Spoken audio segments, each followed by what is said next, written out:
아멘. 우리 오늘 성경 본문의 말씀은 신약성경 히브리서 11장입니다.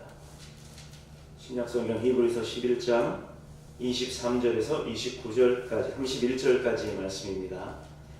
믿음으로 모세가 났을 때 그 부모가 아름다운 아이임을 보고 석 달 동안 숨겨 왕의 명령을 무서워하지 아니하였으며 믿음으로 모세는 장성하여 바로의 공주아들이라 칭함받기를 거절하고 도리어 하나님의 백성과 함께 고난받기를 잠시 죄악의 낯을 누리는 것보다 더 좋아하고 그리스도를 위하여 받는 수고를 애굽의 모든 보화보다 더 큰 재물로 여겼으니 이는 상주심을 바라봅니다. 믿음으로 애굽을 떠나 왕의 노함을 무서워하지 아니하고 곧 보이지 아니하는 자를 보는 것 같이 하여 참았으며 믿음으로 유월절과 피 뿌리는 예식을 정하였으니 이는 장자를 멸하는 자로 그들을 건드리지 않게 하려 한 것이며 믿음으로 그들은 홍해를 육지같이 건넜으나 애굽 사람들은 이것을 시험하다가 빠져 죽었으며 믿음으로 7일 동안 열이 오르더니 성이 무너졌으며 함께 읽겠습니다. 믿음으로 기생 라합은 정탐꾼을 평안히 영접하였으므로 순종하지 아니한 자와 함께 멸망하지 아니하였도다. 아멘. 살아가신 하나님의 말씀입니다.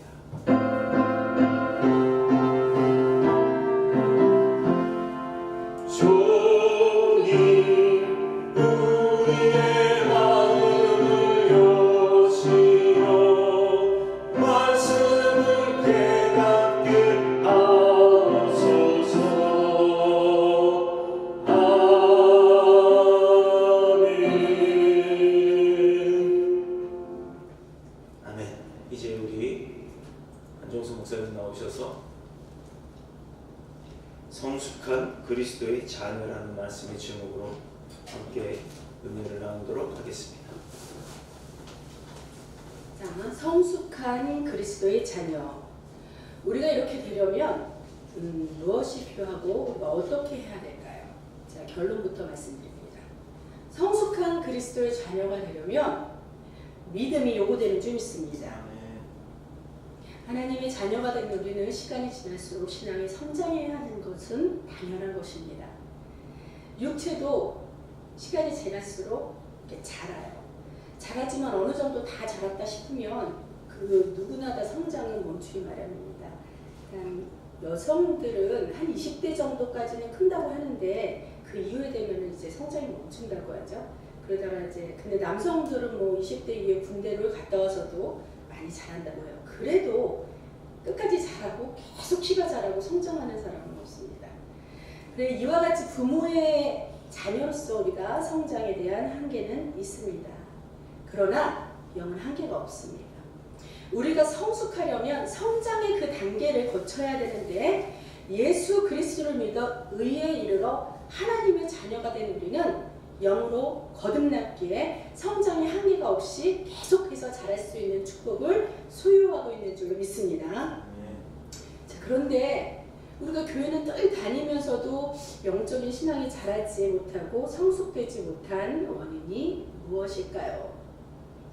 여러 가지 이유가 있겠지만 내 안에 믿음을 소유하지 못한 원인이 가장 큰 것입니다. 정말로 아무 의미 없이 아무것도 소유하지 못한 채 그냥 교회만 그냥 이렇게 다닌 것이죠. 자, 히브리서 11장 1절의 말씀에 선두에 보면 믿음에 대한 설명이 잘 나와 있습니다. 믿음은 바라는 것들의 실상이요 보지 못하는 것들의 증거니. 자, 성경은 이 믿음을 실상과 증거로 정의하고 있습니다. 실상과 증거. 믿음이란 가상적이거나 막연하거나 아니면 모호하거나 내가 좀 이렇게 되었으면 좋겠다는 이런 아주 막연하고 모호한 그런 희망이나 소망이 아니란 뜻입니다. 아직은 보이진 않아요. 그렇지만 하나님이 약속하신 일이고 하나님께서 그 일을 행하실 일이기에 실제로 그것이 그 일이 일어날 것이라는 확고한 확신이라는 것입니다. 이러한 믿음이 선진들을 통해 성경에 많이 기록되어 있습니다. 자, 본문 끝에 여리고성 기생 라합의 이야기도 있어요. 여기 여리고성 이야기를 잠시 할까요? 그건 잠시 나중에 하겠습니다. 왜냐하면 오늘 본문 말씀은 제가 모세가 가진 믿음을 통해서 그 모세의 그 믿음을 중심으로 살펴보면서 우리가 그러한 믿음을 본받아 은혜를 나누는 귀한 시간이 되시길 축복합니다. 네. 자, 그러면 이제 우리가 확고한 믿음을 지키기 위해 요구되는 몇 가지 사항들을 알아보겠습니다. 확고한 믿음을 소유하려면 첫째, 하나님의 주권을 인정하는 데서부터 믿음이 비롯됩니다. 아멘 하십시오. 네. 여리고성에 대해서 제가 다시 언급을 할게요. 여리고성에 대한 이야기가 뭡니까? 우리가 잘 알고 있어요. 하나님께서 이스라엘 백성에게 여리고를 함락시키라는 그 전쟁을 붙여주셨어요. 하나님이 전쟁을 붙여주셨다는 것은 내가 너희의 승리를 보장하겠노라라는 그런 약속입니다. 그러나 하나님의 이런 약속이 없이 하나님이 붙여주시지 않으면 이스라엘 백성들은 전쟁을 나가서도 실패한 것들을 간혹 성경에서 종종 볼 수 있습니다. 그러나 하나님께서는 전쟁을 하는데 너희가 싸우지 말라고 해요. 내가 하겠다. 내가 이기게 하겠다. 그래서 여리고성을 7일 동안 매일 한 바퀴씩 돌게 합니다. 이스라엘 백성들을 돌게 해요. 근데 거기다가 아무 말도 못하고 잠잠하라 하십니다. 하나님 앞에서 잠잠한 가운데 하나님의 주권을 인정하면서, 그리고 또 그 여리고성을 돌 때 그 이스라엘 백성의 맨 앞에 선두가 누구셨습니까? 찬양하는 레위의 지파들이 섰어요. 그것이 무엇입니까? 이 전쟁은 하나님께서 승리하시고 하나님의 주권이신 그런 하나님을 찬양하면서 믿고 신뢰하고 잠잠히 순종하는 것인 줄 믿습니다. 그러다가 제7일에 하나님께서는 고함, 함성을 지르라고 허락하세요.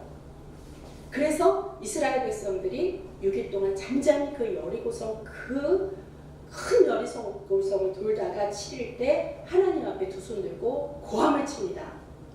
어떤 현상이 일어났을까요? 당연히 하나님께 순종한 이스라엘 백성들에게 하나님께서는 그 여리고성을 함락시키는 그 생생한 장면을 보여주고 계셨던 것입니다. 자, 우리도 이것을 통해서 무엇을 깨달아야 될까요? 우리가 환난이나 고통이 있습니까? 그러면 금방 우리는 불평하게 돼요. 지금 무슨 문제가 생겨도 우리 입에서는 불평의 소리가 튀어나오곤 합니다. 그러나 하나님의 모든 일을 주관하시는 일이 바로 하나님의 주권을 인정하게 된다면 우리가 하나님 앞에 이렇게 불평하거나 그렇게 불만을 가질 수가, 원망할 수가 없다는 것입니다. 그런 일이 있다면 우리가 일단 한번 인내해 보십시오. 인내하고 여리고성을 6일 동안 잠잠히 돌다가 인내하다가 7일째 되는 날 고함을 질러서 여리고성이 함락된 것처럼 우리의 사단이 있다면 그 어두움의 사단의 세력이 나를 죽이려 하고 나를 짓누르려고 한다면 참고 인내하고 주님의 하나님의 주권을 믿으면서 마지막엔 두 손 들고 우리도 고함치면서 주님께 매달리는 것입니다. 하나님의 주권을 인정합니다. 아버지, 나를 살리소서. 그랬을 때 어둠의 사단의 세력은 주 예수 그리스도 이름으로 물러가는 줄 믿습니다. 자, 이렇게 하나님께서 약속하신 언약의 축복들이 많이 있습니다. 저번에 저의 설교 시간에도 함께 은혜를 나누었듯이 신명기 말씀을 통해서 약속의 땅이란 그러한 제목을 설교를 해드렸던 것을 기억나실 겁니다. 아닙니까? 그럼 주님께서 기억나게 하실 줄로 믿습니다. 예. 그때도 이스라엘 수많은 민족들이 무리들이 유일하게 가나안 땅에 들어갈 수 있었던 것은 유일하게 누구와 여호수아와 갈렙만이 하나님의 말씀을 믿고 선포하여 전쟁에 싸워서 이겨서 그 약속의 땅 가나안을 차지할 수 있었던 걸 이제 기억나시죠? 자, 그러면 왜 우리가 하나님의 말씀만을 믿음으로 붙잡고 나아가야 됩니까? 그 말이라는 것, 말씀이라는 것은 하나요. 정말로 나약하고 힘들 때 뭐 점쟁이나 예언가나 찾아갈 수 있겠고, 아니면 그것이 좀 그렇다 싶으면 내가 존경하는 은사나 아니면 부모님한테 물어볼 수도 있어요. 아니면은 요즘은 부모나 뭐 스승보다도 친구의 말을 참 잘 듣는다고 해요. 가장 절친이 친구한테 가서 나의 고민을 털어놓는다던가 무엇을 의논하고 온다던가 이렇게 상담을 할 수 있는데, 하지만 우리가 다 누구나 다 경험을 해봤듯이 이런 사람을 찾아다니면서 의논하고 상담을 할 때 모든 것이 다 해결이 되었나요? 그래서 그 사람들이 그 사람에 대한 믿음이 우리가 있나요? 사실 저도 여러분을 가르치는 학원에서의 원장이라 할지라도 제가 대학을 입시를 위해 가르친다고 해도 제가 여러분들에게 나 믿어, 내가 대학 합격시켜줄게 라고 그런 말은 한 번도 들어본 적이 없을 것입니다. 맞죠? 왜 그러냐면 이 삶을 주관하시고 모든 성패 좌우의 일이 하나님의 주권 안에 달려있기 때문에 저도 여러분을 가르치는 저도 두려움과 떨림으로 하나님을 의지하면서 매일 기도하기 때문입니다.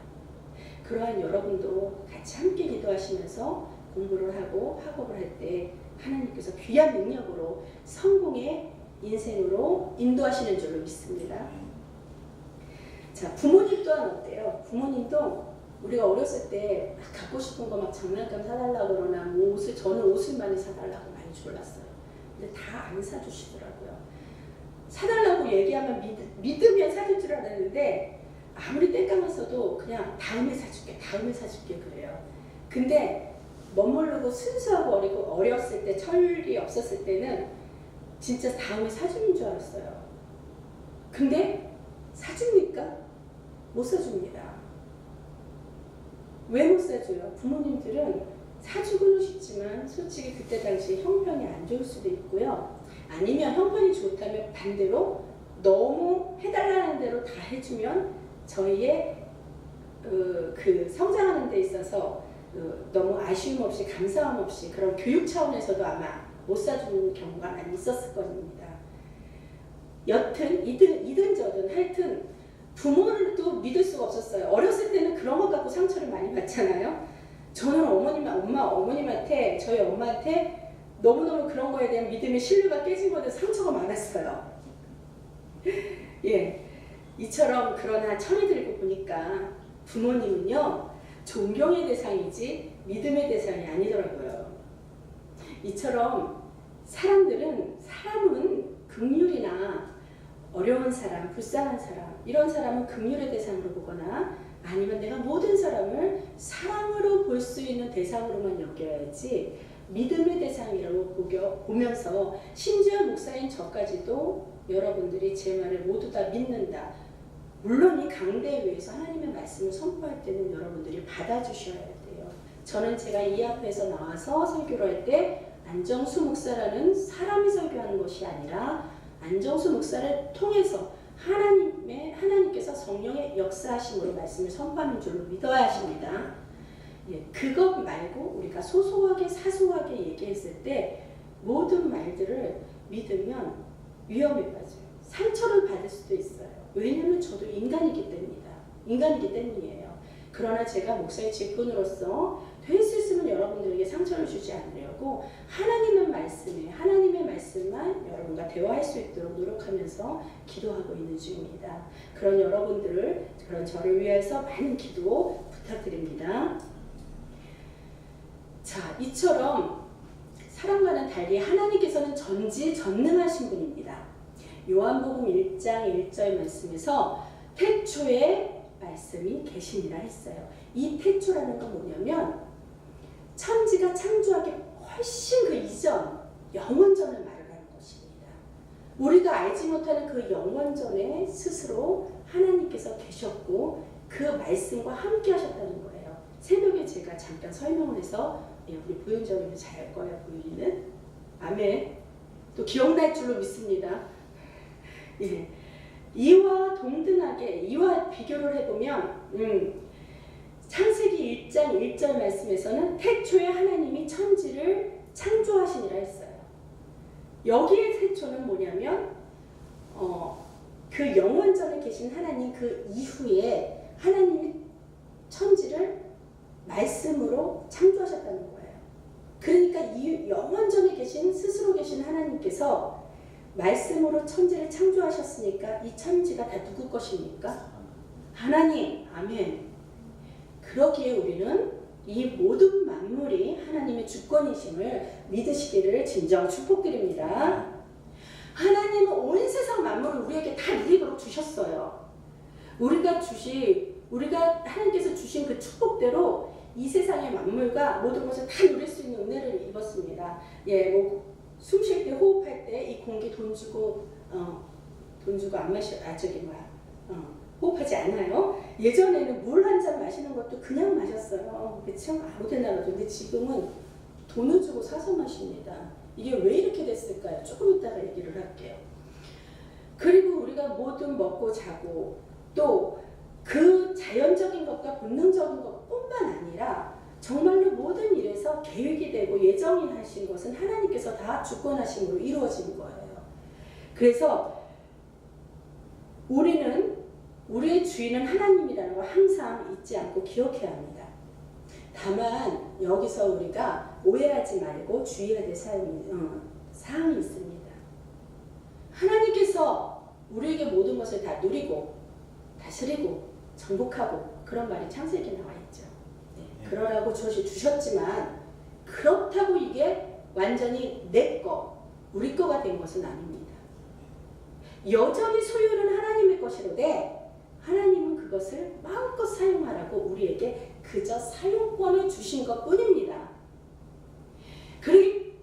그러기 때문에 우리는 주님 주신 그 자연도 훼손하지 말아야 돼요. 그 자연을 주신 그 훼손 때문에 깨끗한 물을 먹을 수 없고 우리가 이렇게 물도 돈을 주고 사 먹어야 돼. 이런 세대가 왔잖아요. 자, 우리 교회도 하나님이 주인이십니다. 그러니 교회 모든 시설도 잘 관리하면서 사용해야 하고 우리가 성전에 들렀으면 갈 때 늘 이 성전을 깨끗하게 정리하고 정돈하면서 이 성전 자체도 귀하게 여길 줄 아는 이런 작은 마음부터가 하나님의 주권을 인정하는 믿음의 행함에서 비롯되는 줄 믿습니다. 자, 더 나아가 보면 하나님께서 저나 여러분이나 흙으로 빚으셨어요. 그러면 우리를 만드신 분이 하나님이기 때문에 우리도 바로 누구의 것? 하나님의 것입니다.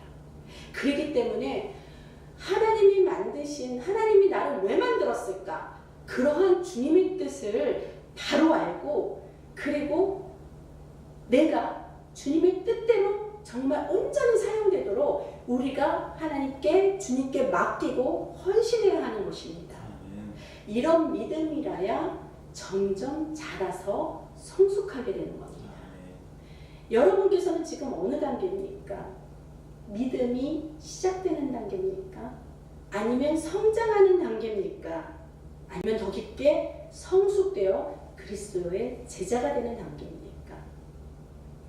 믿음은요, 전능하시고 무한히 지혜로우시며 영원히 신뢰할 만하신 하나님의 주권 아래서 영원하신 하나님 자신의 말씀과 예수 그리스도의 인격을 계시하시고 자기 백성 버리지 아니하시고 우리 곁에서 떠나지 아니하실 하나님에 대한 확신 있는 신뢰입니다. 그리고 그 약속이 대대로 진실한 것으로 입증되고 있습니다. 여기 본문에 모세도 그래요.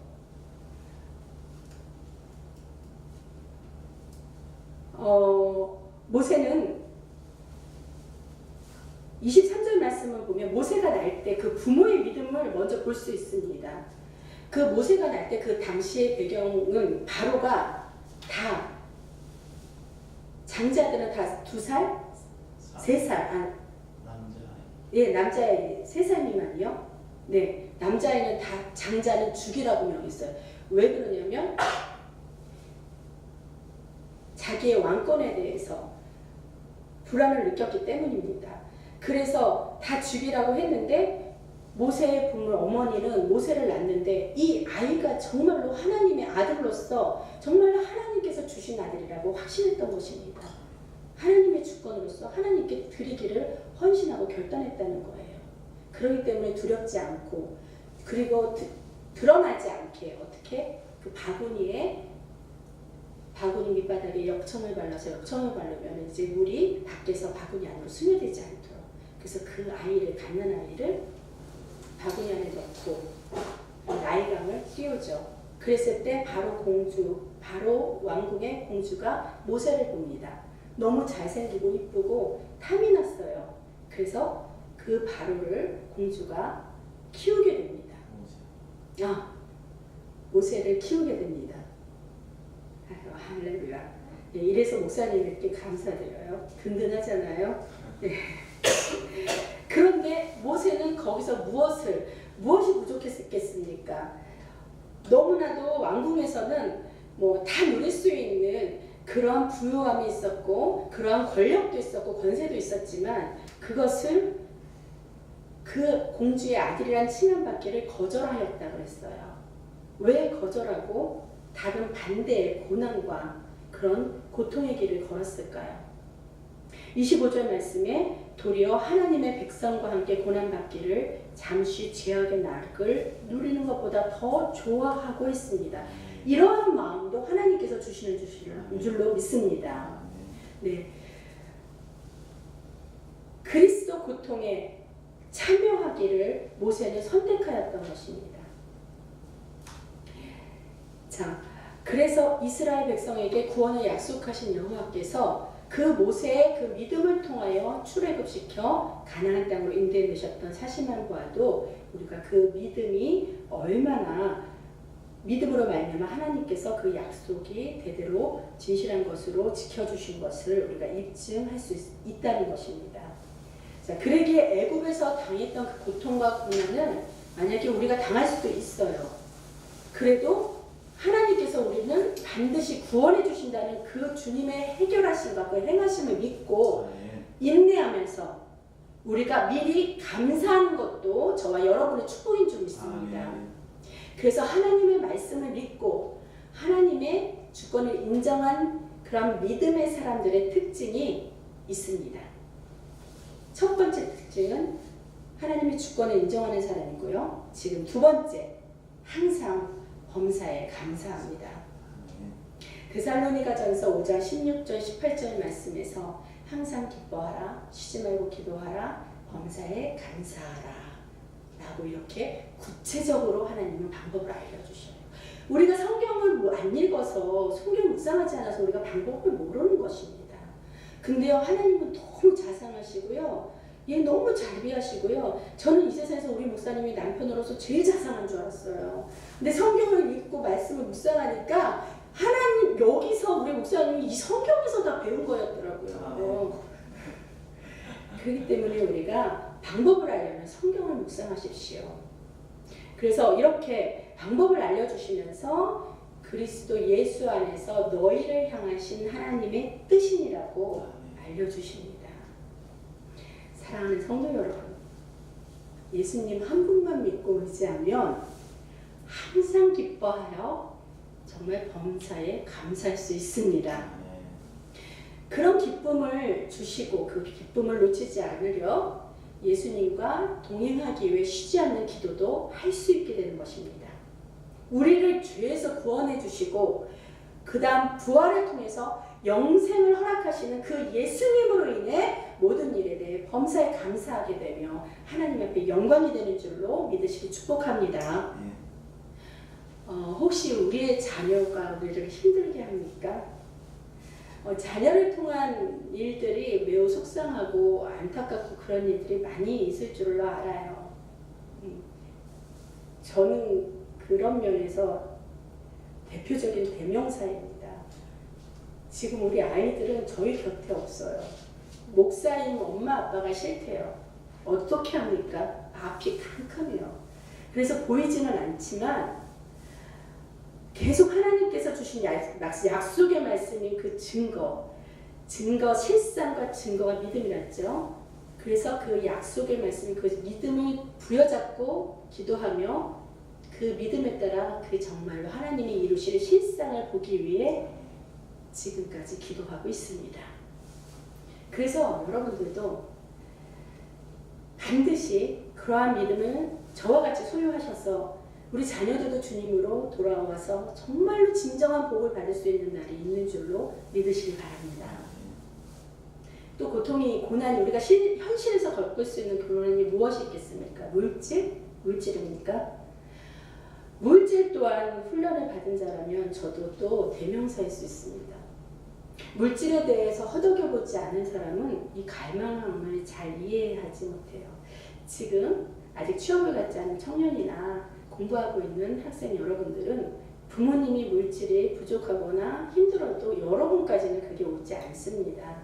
왜 그러냐면 부모의 마음은 자녀에게는 그렇게 고생시키고 싶지 않은 그런 마음이 다 동일하기 때문에 현실에 만족하시고 부모님께 감사하시길 바랍니다. 그러나 우리가 이제 결혼을 하고 독립을 하면 이 물질이 힘들 수가 있어요. 우리 가정도 저 또한 죄송합니다. 저는요 사실 어렸을 때 물질로 고생해 본 적이 없어요. 그 시대에 그래서 피아노도 배우고 풍족하게 제가 옷 사달라고 많이 졸랐다는 것도 솔직히 안 사주는데 그렇게 많이 졸랐겠습니까? 사줘요. 근데 상처받은 게 그게 몇 번 안 됐겠죠. 100번 사달라고 하면 10번 부모님이 안 사주셔서 그거를 상처라고 할까요? 솔직히 참 민망한 일인데 그만큼 저는 풍요로운 생활을 했어요. 어릴 적에는. 네. 그리고 우리 담임 목사님도 일반 사람들이 이렇게 누려보지 못했던 그런 물질의 풍요함 그런 거를 누리고 살았던 적이 있으신 분입니다. 그러한 저희 목사님과 제가 결혼을 해서 부부가 됐어요. 근데 저희 가정이 집에 쌀통에 이렇게 쌀이 바닥이 날 정도로 환난을 겪었었던 적이 있습니다. 그런데 하나님은 저에게 그런 상황에서 명령하십니다. 가라. 어디로? 일본으로. 무엇을 하라? 내 복음을 증거하라. 너희들이 찬양을 가르치러. 찬양을 선포하러. 어떻게 해야 돼요? 정말로 쌀도 없는데 어떻게 갑니까? 근데 어떻게 됐습니까? 믿음은 보이지 않는 것의 실상이라고 했으니까 지금은 보이지가 않아도 하나님께서 물질을 주시고 보내주실 것이며 무엇이든지 다 해결하실 것이라는 것을 믿고 그것이 보이더라고요. 그래서 저희는 순종을 했습니다. 그래서 지금 이렇게 증거를 하게 되는 것입니다. 그러고 나서 저희가 선교를 가게 됐어요. 물질을 주셨습니다. 이거를 자세하고 세세하게 말하려면 지금 설교 시간 갖고 모자라서 제가 생략을 합니다. 그래서 갔다 왔는데 저희 목사님이나 저나 아주 너무 영적으로 성령 충만하고 너무 기뻤죠. 찬양으로 예수 그리스도를 선포하고 왔고 승리하고 왔기 때문에 목사님께서 그래요. 우리 저녁을 먹읍시다. 네. 제 대답이 좀 이렇게 기어 들어갔어요. 그래서 이제 뭘 먹을 거나 이제 찬장을 막 이렇게 뒤졌어요. 쌀은 떨어졌다는 제가 알기 때문에 쌀 말고 그냥 별미라 하면서 다른 거라도 좀 드릴 게 없을까. 정말 아무것도 없는데 지금도 기억이 잊어버리 같지가 않아요. 신라면이에요. 라면도 신라면. 그게 딱 하나 있었어요. 그래서 그거를 끓였습니다. 이거라도 정말 드릴 수 있게 저녁 식사를 차릴 수 있게 됐구나. 그리고 라면 하나를 딱 해서 식탁에 올렸습니다. 우리 목사님은 그래요. 우리 목사님은 제가 드리면 드리는 대로 드시는데 왜 밥을 하랬냐 이런 말씀 안 하시고 그냥 무슨 이유가 있어서 라면을 했겠지, 아니면 힘들어서 그런가, 아니면 본인이 라면을 먹고 싶어서 그런가, 여러 가지 생각을 하고 그냥 드십니다. 그쵸 목사님? 네. 그래서 라면을 끓였는데 아무 말씀도 안 하시고 대신 무슨 말씀을 하시냐면 같이 와서 먹자. 근데 왜 이게 라면이 하나야? 젓가락 숟가락도 하나니까. 그냥 드세요. 저는 거짓말을 못하는 게 단점이에요. 선의 거짓말이라도 저 배불러요 해야 되는데 그 말은 안 나왔어요. 그냥 혼자 드세요. 아니라고 빨리 와서. 아니면 라면 하나 더 끓여. 빨리 이거 그러면 당신이 드셔. 나 하나 내가 끓여 먹을게요. 그래서 막 자리에서 이러라는 거예요. 들통나게 생겼잖아요. 그러니 더 우리 목사님 상처받겠다 싶어서 제가 먼저 고백합니다. 사실 우리 집에 라면 하나밖에 없었어요. 남자로서, 남편으로서 우리 목사님의 마음의 심정이 어떻겠습니까? 그것 때문에 그렇게 숨겼는데 너무 배려하고 너무 자상해서 그것이 들통나버리고 말았던 거예요. 우리 목사님 저보고 앉으래요. 식탁에 앉았어요. 우리 기도합시다. 두 손을 꼭 모으고 기도를 했어요. 어떤 기도가 나왔을까? 우리 목사님의 입술에서는 감사의 기도가 나왔습니다. 하나님, 우리에게 이 라면을 하나라도 주셔서 우리의 이 라면을 나눠 먹으면서 우리의 사랑은 배가 되게 하시는 주님의 은혜를 감사합니다. 하나님, 이것도 먹지 못하고 굶어서 죽는 영혼들, 그들의 배를 채우시고 하나님의 영으로 주의 그리스도의 복음을 우리가 이 음식을 먹고 주님 복음을 선포하게 하여 주시옵소서. 책임져 주시는 그리스도 예수님의 은혜로 이름으로 감사 기도드립니다. 그 짧은 기도였지만 목사님과 저는 이미 눈을 떴을 때 그 라면 그릇에 불어났어요. 양이. 왜 불어났을까요?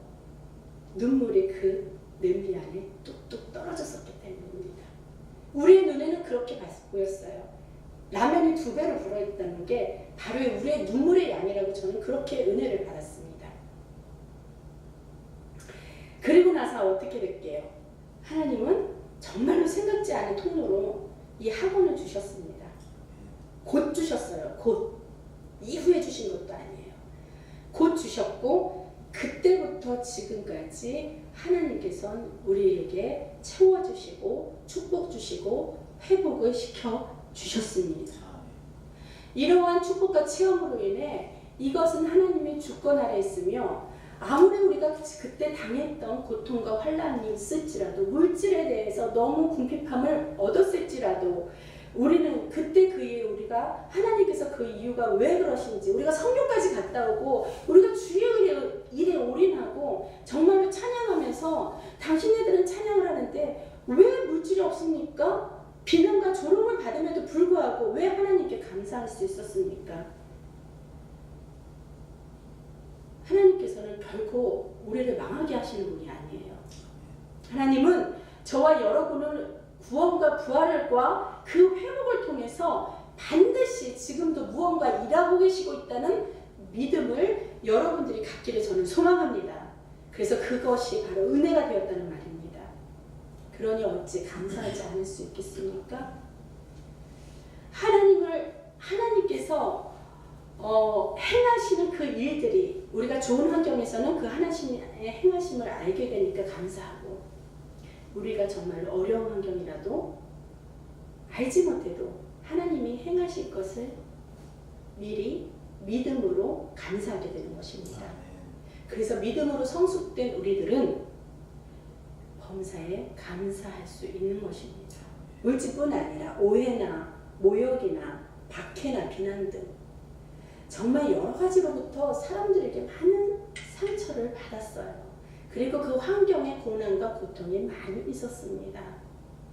근데 지금 이렇게 알고 봤더니 주님께서는 우리를 정말로 주님의 종으로 목회자로 사용하시려고 훈련을 통해 이런 온전한 믿음까지 성장하게 하셨음을 깨달았습니다. 우리가 이렇게 받아봐야 여러분들이 기도하는 내용들이 저희도 온전히 공감할 수 있기 때문입니다. 저는 여러분들의 고통과 환난과 고난이 무엇인지 모릅니다. 그러나 여러분들을 위해 기도를 하게 되면 중보를 하게 되면 하나님들이 무엇을 위해 고민하고 무엇을 위해 고통받고 있는지 제가 받았던 과거의 그러한 경험들을 똑같이 느끼게 하셔요. 그러면은 그것을 통해서 저는 감사하고 제가 감사한 것만큼 제가 중보하고 있는 우리 교회 성도들을 하나님 같은 동일한 은혜와 축복을 주옵소서 하고 빌게 됩니다. 기도하고 간구하게 됩니다. 그러나 저의 기도로는 부족해요. 여러분의 본인의 기도가 하나님은 더 듣고 싶어 하시는 것입니다. 그럴 때 하나님이 만나주시는 줄로 믿습니다. 아멘. 자, 그런데 우리가 여기서 주목해야 될 사실이 있어요. 하나님의 주권을 인정하라 그랬죠. 범사에 감사하라 그랬죠. 이렇게 믿으라고 했습니다. 근데 이렇게 믿기만 한다고 다 되는 것은 아니에요. 이렇게 믿는 것은 우리가 반쪽짜리 믿음입니다. 이렇게 믿는 것은 반쪽짜리며 부족하기 때문에 이러한 믿음은 위험하다는 생각이 듭니다. 그러면 온전한 믿음으로 성장하기 어떻게 해야 될까요? 하나님께서 우리에게 축복을 주시려고 해도 우리 사람이 마땅히 해야 할 일이 있다는 것입니다. 그것이 뭐냐면 하나님의 말씀대로 우리가 지켜 순종해야 합니다. 우리가 지켜 순종하는 일들은 믿음을 소유한 자들만이 가진 세 번째 특징이기도 합니다. 믿으면 순종합니다. 그리고 다시 말하면 순종하면 믿음이 생겨나게 됩니다. 그러기에 하나님의 말씀을 순종하려면 하나님께서 무슨 말씀을 하시는지 또 하나님의 뜻이 무엇인지 우리가 먼저 깨달을 수 있어야 합니다. 그러므로 성경을 읽고 묵상하고 그 뜻을 잘 깨닫기 위해 쉬지 않는 기도로 하나님 만나시는 그러한 일들을 먼저 소망하는 저와 여러분이 되시길 축복합니다. 아멘. 우리 더뉴스 복음교회는 믿음의 교회입니다. 아멘. 그러기에 우리 더뉴스 복음교회가 사도행전 1장 8절의 말씀에 따라 캄보디아 선교를 지금 준비하고 있습니다. 오직 성령이 너희에게 임하시면 너희가 권능을 받고 예루살렘과 온 유대와 사마리아 땅끝까지 이르러 내 증인이 되리라 하시니라. 아멘. 믿음은 실상 증거라고 했죠. 그 증거를 보여주고 나타내고 선포하는 사람이 증인이에요. 그러니까 즉 하나님께서는 무엇을 요구하셨습니까? 그 캄보디아 땅에 가서 그 믿음에 대한 증인이 되고 믿음의 증거에 대한 선포를 하고 오라는 겁니다. 자, 여러분도 이 말씀에 순종하기 위해 캄보디아 선교에 같이 동참하시는 거죠. 아멘. 맞죠? 예. 그러나 가기만 하면 다 되는 겁니까? 아니라는 거예요. 하나님의 말씀은 세세하고 매우 구체적입니다. 복음 들고 유대와 사마리아와 땅끝까지 이르러 내 복음의 증인이 되라고 하셨는데 이 말씀 속에 또 말씀을 순종해야 되는 게 있습니다. 가라는 것만 우리는 순종하게 그렇게 봐요. 근데 그 말씀을 현미경처럼 들여다보면 또 순종해야 될 말씀이 있습니다. 무조건 가기만 하면 안 된다는 것이에요. 자, 그렇게 되면 막연하게 가고 모호하게 되고 그런 믿음으로 반쪽짜리 믿음으로 가게 되면 위험한 경험이 남게 되는 안타까운 일이 생길 수 있기 때문입니다. 자, 오직 그 키포인트 제가 말씀드리니까 잘 들으시기 바랍니다. 가야 되는데 어떻게 해야 돼요? 그 이전에 오직 성령이 임하여 권능을 받고 가야 된다는 것이에요. 그러므로 우리는 주님의 뜻을 이루기 위해 먼저 무엇을 받아야 돼요? 성령을 받아야 됩니다. 성령님의 그 통로로 예수의 권능을 받고 복음을 전파해야 하나님의 능력이 전파되고 우리는 그 증거가 되는 증인이 될 수 있다는 것입니다. 근데 순종하고 싶을 때 잘 안 됩니까? 혹시 이런 것을 순종하기가 잘 싫을 수도 있고요. 잘 개념을 모를 수도 있어요. 왜 그러냐면 그 이유는 성령을 받지 못했기 때문에 그럼으로 인해서 예수의 권능의 힘을 힘입지 못했기 때문입니다. 성령 충만하십시오. 성령 충만하고 싶은데 방법을 모르겠다고요? 저희 교회가 방법을 마련해드리고 있습니다. 2주간 특별 새벽 예배를 열고 주님 앞에 무릎 꿇는 이유가 바로 여기에 있습니다. 간절히 그 시간에 우리가 합심하여 성령을 사모하고 간구하십시다. 캄보디아로 직접 가는 이들만이 또 말씀에 순종하고 성령 충만을 간구해야 하는 것은 아니에요. 모든 여건성과 조건성 가지 못할지라도 하나님께서는 그 있는 그 자리에서 그 자리와 형편에 맞게 함께 동역하는 것도 함께하는 그 순종이라 여겨주시며 기뻐할 줄로 믿습니다. 떠나는 우리들을 위해 기도로 중보하는 이들이 우리 교인들 물론이거니와 주변에 많이 있습니다. 물질로 또 헌금하고요. 그리고 차량으로 봉사까지 하여서 배움과 마중을 하실 분도 미리 약속을 받아놨습니다. 또 그 이외의 일들로 함께 일하는 그 동역자들을 하나님께서는 우리 교회에 붙여주셨어요. 그래서 얼마나 힘이 되고 많이 격려가 되는지를 모르겠습니다. 자, 이들 모두가 우리가 가는 캄보디아 선교에 함께 동참하는 복된 사역인 줄로 깨달으시기 바랍니다. 여기에서 우리 본문에서도 라합의 기생 라합의 얘기가 나와요. 기생 라합은 이방인으로서 구원받을 대상이 아니었습니다. 그리고 또 기생이었기 때문에 죄악으로 물들어 있던 여인이었었어요. 근데 하나님께서 모세를 통해서 출애굽시키고 또 정탐꾼을 보냈었을 때 그 정탐꾼을 그 가나안 땅에 그 대적들에게 들킬까봐 기생 라합이 숨겨줬습니다. 숨겨주면서 하는 말이 당신의 하나님이 살아계신 줄 알고 전능하신 하나님이고 당신의 하나님이 모든 일을 주관하시는 것을 나는 믿습니다. 그런 하나님의 사람들 안전하고 평안하소서라는 그런 마음으로 기생 라합이 숨겨줍니다. 그랬을 때 어떻게 해요? 하나님께서는 그 기생 라합을 죄인이었어도 그 마음의 중심을 보시고 멸망하지 않고 그 정탐꾼들 가나안 땅에 들어가는 모든 그 사람들과 여호수아와 갈렙과 함께 살려주십니다. 그런 것처럼 이방인으로서 하나님의 이스라엘 백성도 아니었어요. 근데 그 믿음과 마음의 중심이 함께 했을 때 하나님께서는 이스라엘 백성과 똑같이 여기시고 그렇게 구원을 해주셨다는 것입니다. 우리가 캄보디아 선교에 갔다가 한국에 도착하는 날짜가 주일입니다. 14일이에요. 14일에 거기서 떠나서 월요일 새벽에 도착해요. 그래서 주일을 여기서 지키지 못합니다. 저희들.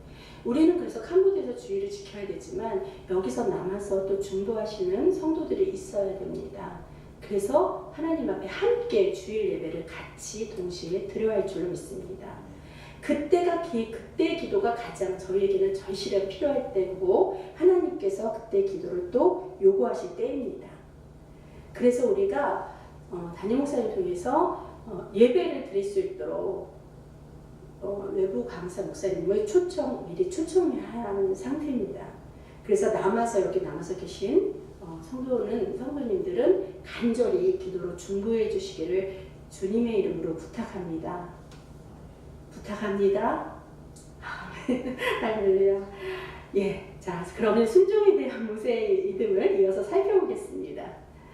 이스라엘 백성들이 출애굽할 때 바로 왕으로부터 쫓겨가다가 큰 바다 홍해를 만나는 막막한 상황이 닥쳤죠. 그때 하나님께서는 홍해 바다를 가르시고 애굽을 떠나라는 말씀에 순종한 이스라엘 백성들은 어떻게 그 바다를 육지와 같이 건넜다고 이 말씀이 그렇게 본문에 말씀하고 계세요. 그러나 그 반대로 내 백성 이스라엘을 놓아줘 떠나게 하라고 바로에게 명령을 하셨는데 그것을 불순종한 바로와 애굽의 군대들은 어떻게 이스라엘을 추격해서 잡을 줄 알았지만 하나님께서는 다시금 바닷물을 가득 넘치게 해서 모두 몰살시켜서 죽음으로 심판하셨습니다. 하나님은 영원전 태초의 말씀과 함께 계셨고 천지를 창조하신 분이라고 제가 서두에 말씀드렸습니다. 그러므로 이 홍해 바다를 만드신 하나님께서 당연히 홍해 바다도 가르실 그런 능함이 있으신 분이십니다.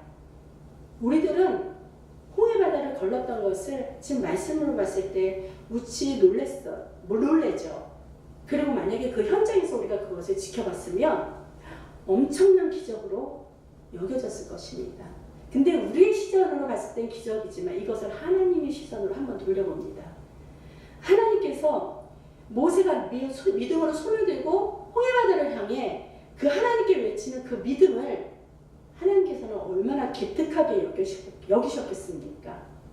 그러게 하나님은 홍해바다를 가르신 그 일을 행하신 줄 믿습니다.